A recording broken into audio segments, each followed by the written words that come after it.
Feelings of old.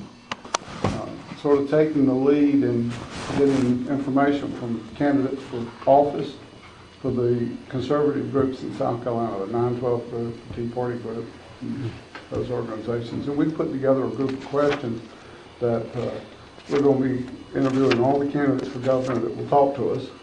And so far, 3 of them will talk to us. One of them has resisted. Who won't talk to? Nikki? I wonder why. Well, She don't want us to what she has to say. She's not prepared for the hard questions. No, she really isn't. We've asked her some, and her answers are, anyway, that's another issue. Is the video prepared, are y'all using that to show your groups, or is that going to go on the web, or what's the? No, we'll probably just use it internally. Understood. Hey, we're not professionals. I'm not a professional. This is a borrowed camera. It's just a way to record what we've got so that there's no misunderstanding if we Understood. say something. I mean, everything's open to interpretation. We just want to have it recorded so that if there's ever any question, we go back to the recording and say this is what was said. Oh, it immediately goes. Sure. And it's just a way to protect. McMaster first. It protects us, and yeah, we'll be glad to share it with you and let you look at it. Understood. Stuff. Now let you look at it first. Understood. No. But these questions were put together by a group of people. We've got some input from outside, and they're pretty general questions. And the first question is, have you read the Constitution of the United States? yes, When was the last time you read it? last week. Oh, that's a good answer. Not the whole thing, but Right. last with the 10th Amendment. I was explaining it to somebody. And they were surprised at what it meant. You believe that document's final authority for the I federal do, government? I sure do.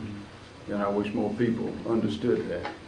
I'm amazed how many people have never read it, and they talk like they're authorities on it. If you read the Constitution, it is very clear. Yes. Yeah. What powers and limitations do you believe it dictates?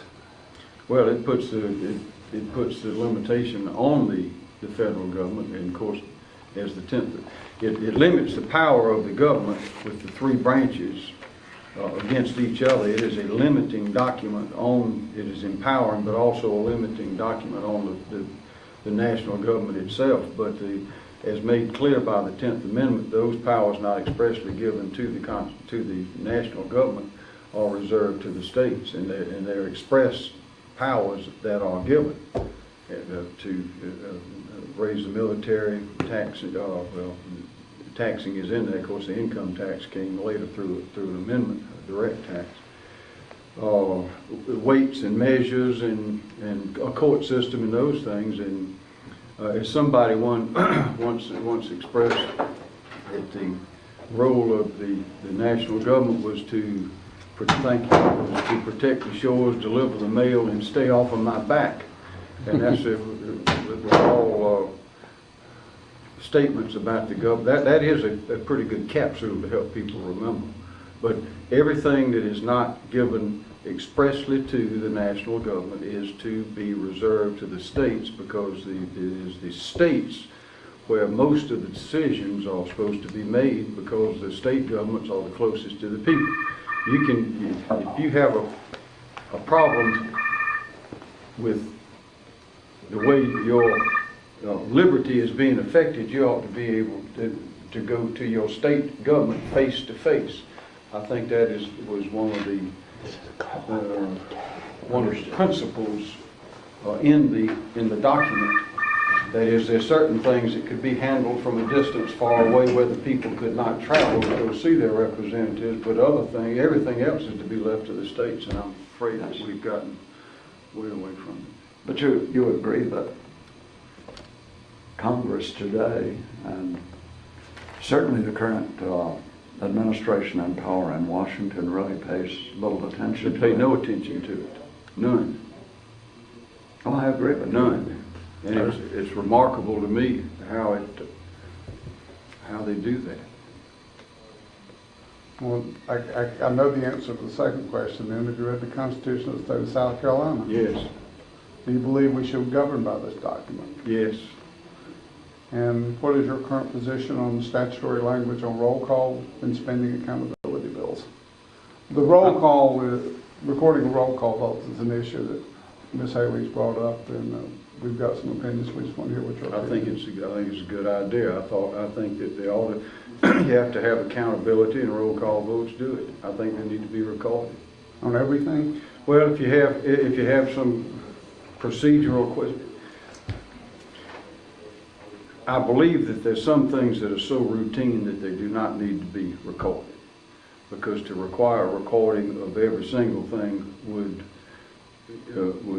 take too much time. But anything of any substance should be recorded, but so the people will know how their representatives are voting. Even on amendments and those type of things? Yes. Okay. That's where we have some objection to what Nikki Haley's doing, is her roll call vote is just on final votes on bills. Well, a lot of times the amendments are the most important. Those are the most telling, because by the time it gets to the end, everybody's making... Everybody, yeah, all the Yeah. fighting's over. Yeah. In regard to current federal policies, do you feel it is better to have government spending money to improve the economy, or have tax cuts to improve the Tax economy? cuts. I don't think there's any question about that. Do you believe we should amend our state constitution to include the right of petition and recall by the people to add legislation by referendum, or to recall from office any elected state officials from the office from which they hold? Yes, Would you support yes. legislation to do that? After your conversation before, I know the answer to this question too. Are you a Christian? What is your current church membership? Yes.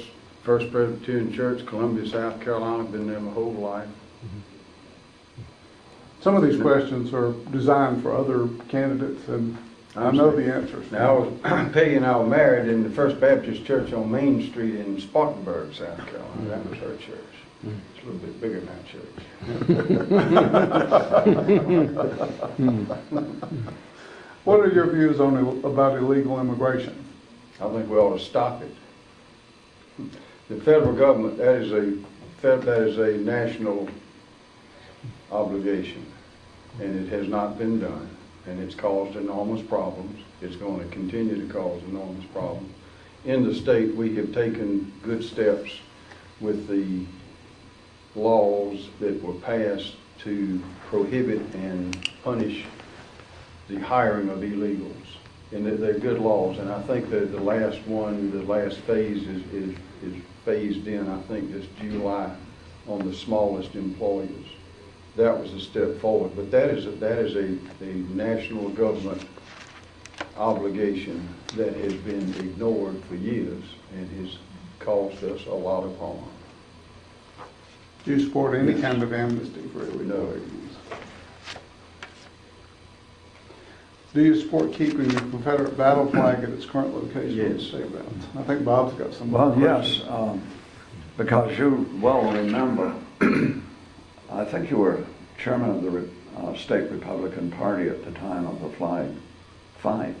That's right. And it was removed from the dome, which most of us didn't want it to be at that time. Now it's at the Soldiers Monument. Right. And as you well know it, we used to have it in the Senate and House chamber and the foyer of the State House.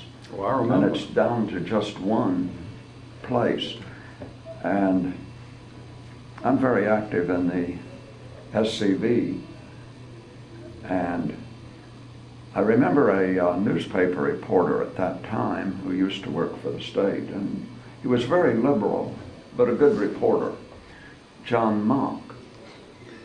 And he told me on the day when the flag came down from the dome and was placed by a Citadel Honor Guard in its present location.